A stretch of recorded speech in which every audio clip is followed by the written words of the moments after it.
예, 할렐루야. 6월 23일 화요일 아침 기도의 시간입니다. 제 휘문고등학교에 있는 친구가 이걸 봤는지 나보러 이게 클러시어스를 입는 게 정말 어울린다는 거예요. 사실은 저희 그때 휘문고등학교가 이런 식으로 지금 이렇게 했거든요. 그래서 이번 주는 화요일부터 이 클러시어스를 잠깐 입고 이제 말씀을 전하도록 그렇게 하겠습니다. 오늘 우리에게 주신 하나님의 말씀은 누가복음 23장 1절부터 12절의 말씀인데요. 하나님 말씀을 다 같이 보겠습니다. 무리가 다 일어나 예수를 빌라도에게 끌고 가서 고소하여 가로되 우리가 이 사람을 보매 우리 백성을 미혹하고 가이사에게 세이 바치는 것을 금하며 자칭 왕 그리스도라 하더이다 하니 빌라도가 예수께 물어 가로되 내가 유대인의 왕이냐 대답하여 가라사대 내 말이 옳도다. 빌라도가 대제사장들과 무리에게 이르되 내가 보니 이 사람에게 죄가 없도다 하니 무리가 더욱 굳세게 말하되 저가 온 유대에서 가르치고 갈릴리에서부터 시작하여 여기까지 와서 백성을 소동케 하나이다. 빌라도가 듣고 묻되 저가 갈릴리 사람이냐 하여 헤롯의 관할에 속한 줄 알고 헤롯에게 보내니 때에 헤롯이 예루살렘에 있더라.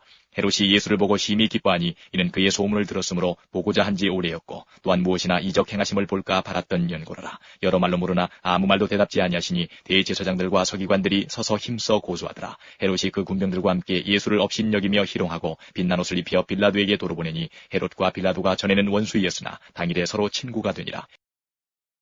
짜잔! 네, 말씀 보셨죠?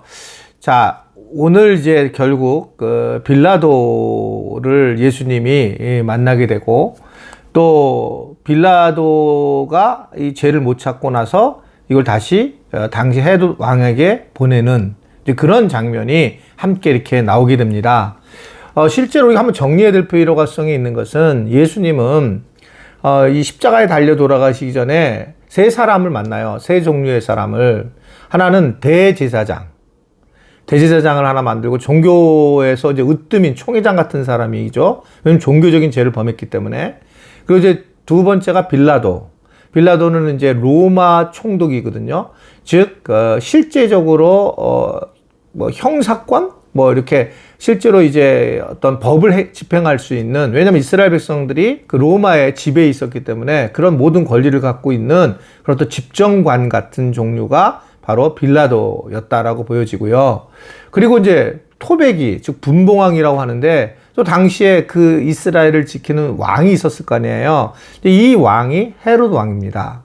예수님은 십자가에 달려 돌아가시기 전에 이 세 군데를 다 다니면서 모욕을 당하시고 수치를 당하시는 일을 경험하게 된 겁니다. 마침내 그리고 이제 오늘 빌라도에게 오게 됐죠. 근데 빌라도가 실질적으로 물어보는 거죠, 예수님한테. 빌라도가 물어보면서 그러면서 이제 네가 유대인의 왕이냐? 라고 하는 것을 가지고 이제 질문을 하게 됩니다.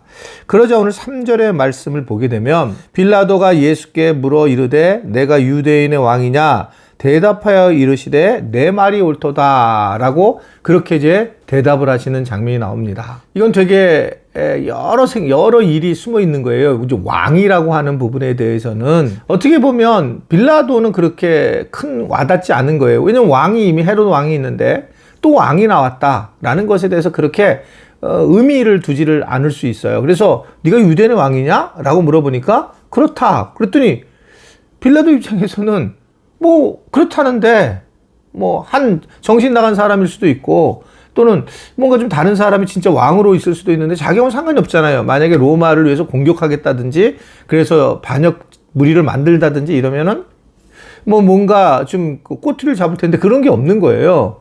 그러니까 이제 이 빌라도가 이게 죄를 못 찾겠네 라고 하면서 이 죄를 갖다가 내가 찾을 수 없겠다 그렇게 이야기를 하게 되었습니다. 그랬더니 5절에 보면 무리가 더욱 강하게 말하되 라면서 아주 소동했다라고 하는 것을 계속 강조를 하는 겁니다. 빌라도의 입장에서 보게 되면 이 무리들의 모습들이 너무나 두려운 겁니다. 즉 여론 자체가 걱정이 되는 거예요. 그러니까 대세에 대해서 그는 이게 지금 상황이 대세적으로 이거는 분명히 문제가 되는구나 라는 것을 느꼈죠. 정치가니까요.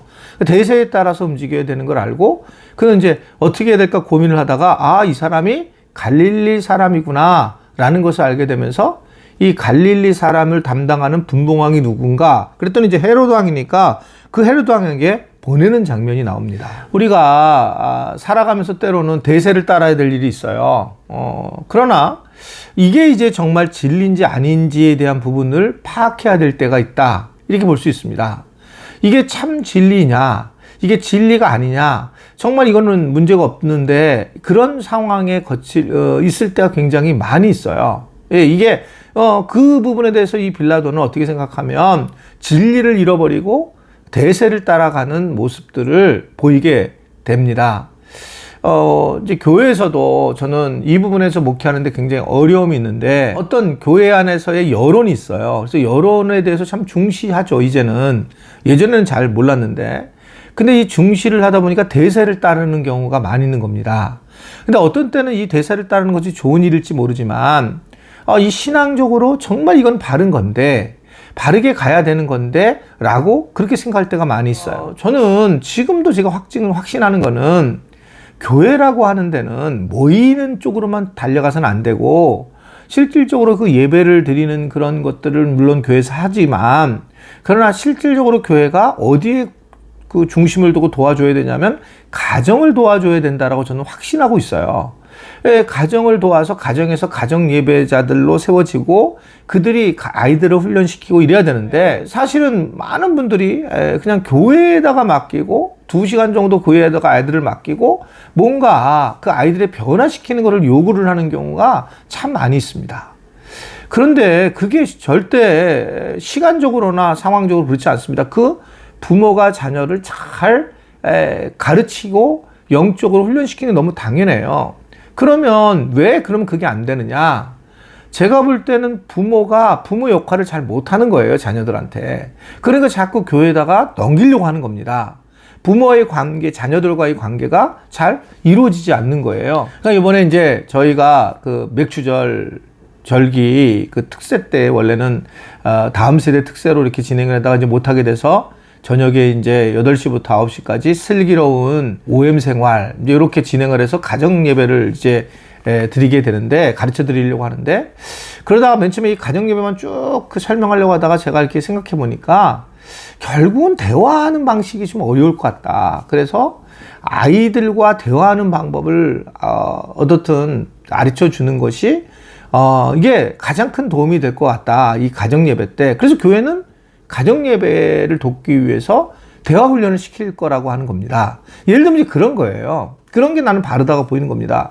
예를 들면 그러면 왜 부모가 자녀들한테 그런 영향을 못 치느냐? 사실 대화도 문제지만 부부가 문제구나. 부부끼리 사랑하지고 부부끼리 또한 화가 나 있는데 이런 가정 예배를 드리기가 쉽지 않다. 그러면 이제 부부 사랑학교라는 프로그램을 통해서 돕는 역할을 하는 것.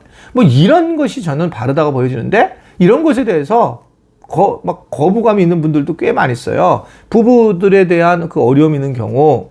그런데 이럴 때, 저도 막 어떨 때는 그래서 그냥 예배만 드리고 아무것도 돕지 말아야 될까? 이런 생각을 할 때가 있습니다. 그런데 이 대세보다 이게 바른 거냐라고 볼 때에 이게 바르다라고 생각을 하게 되는 거죠. 그래서 어떻든 간에 이 빌라도의 실수는, 결국 대세를 따르고 예수님의 진리인 예수님을, 파악하지 못하고 알고도 있으면서도 불구하고 내놓은 일이다. 자, 예수님이 이제 내가 유대인의 왕이야 하면서 이야기하고 난 다음에 그리고 난 다음에 이제 빌라도가 생각해 볼 때에 어떻든 그 나라 왕에게 보내야 되겠다. 그래서 헤로드에게 보냈는데 헤로드는 너무너무 기뻤다는 거예요. 오늘 말씀에.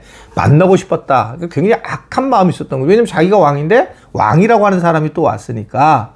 그러니까 이제 헤롯이 예수님에게 묻습니다. 자, 9절 말씀 보면 흥미롭습니다. 9절 말씀 읽어볼까요? 시작. 9절 시작. 여러 말로 물으나 아무 말도 대답하지 아니하셨다. 이상하죠? 빌라도 앞에 가가지고는 예수님이 어떻게 했어요?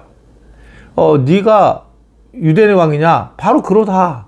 라고 명료하게 얘기를 했는데 이 헤롯 왕 앞에 가서는 여러 말로 물어보나 대답지 않았다는 거예요. 여기서 예수님은 정말 영적인 지혜를 보이는 거예요. 그러니까 여기다는 무슨 얘기를 해봤자 소용이 없는 걸 알고 있는 거예요. 그러니까 아무런 대답을 안 하고 오히려 침묵으로 이 이야기를 하고 있는 모습을 볼 수가 있습니다. 맞춤형이라는 거죠. 그래서 이 사람한테는 내가 대답을 하지만 이 사람한테는 얘기할 필요 없다. 왜? 이미 헤롯에게는 분노가 가득 차 있고 이미 그는 이미 예수님을 죽이고자 하는 마음, 왜냐면 자기가 왕인데 왕이라고 하니까, 그러니까 그런 마음이 가득한 거를 얘기할 필요가 없었다는 거죠. 여기서 예수님의 지혜로움이 있는 것을 우리는 볼 수가 있습니다. 우리도 마찬가지거든요. 말을 해야 할 때가 있고 말을 하지 말아야 할 때가 있다. 하나님의 입장에서는 또 치료시킬 때가 있고 치료시키지 않을 때가 있다.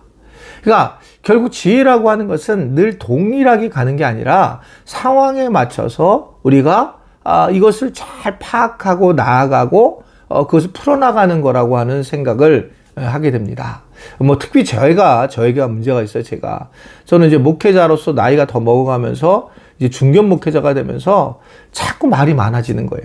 그러니까 특별히 제가 막 기도하고 하는 데가 젊은 목회자들 사이에 가서 너무 말이 많지 않게 해주십시오. 그런데 질문을 하잖아요, 저한테. 그러면 또 제가 말을 많이 하게 되는 겁니다. 그래서 참 이게 조심스럽습니다. 그래서 내가 이건 참 조심스럽구나 이런 생각을 늘 할 때가 있어요. 물론 말을 또 많이 해야 될 때가 있고, 그런데 또 얘기를 안 하고 나중에 뒤에서 말을 하는 것도 문제입니다. 그래서 우리는 이러한 부분에서 내가 이 상황과 맞게 지혜롭게 말을 하는 것, 소금과 같이 지혜로운 것, 이런 것이 오늘 예수님을 통해서 배워야 할 부분이다, 이렇게 생각할 수 있습니다. 오늘 두 가지를 보았어요. 하나로 빌라도 같은 경우는 너무나 대세를 따라서 살아가는 것이 아니라 진리를 우리가 보고 살아가야 된다라고 하는 것을 얘기할 수 있고요. 오늘 또 하나는, 오늘 말씀 보면 예수님은 다 상황에 맞춰서 대답을 하는 모습을 보면서 우리가 그런 지혜를 누리고 살아가는 우리의 삶이 되는 것이 중요하다라고 볼 수 있습니다. 오늘 하루도 행복하게 지내셨으면 좋겠고요. 즐거운 하루가 되겠으면 좋겠고, 또 예수님과 함께 동행하는 그런 행복한 하루가 될 수 있게 되기를 주님의 이름으로 부탁을 드립니다. 축복합니다. 하나님 아버지, 오늘 하루도 우리가 말씀으로 시작하게 되었습니다. 말씀에 잘 반응하게 하시고, 특별히 지금 본문이 예수 십자가의 그 사건을 우리가 보고 있는데, 주님, 이 십자가의 사건을 잘 우리가 깨달아서 우리도 예수님처럼 지혜로운 삶을 살게 하시고, 빌라도와 같이 어리석은 삶을 살지 않도록 저희를 붙잡아 주시고 인도하여 주옵소서. 예수님의 이름으로 기도드리옵나이다. 아멘.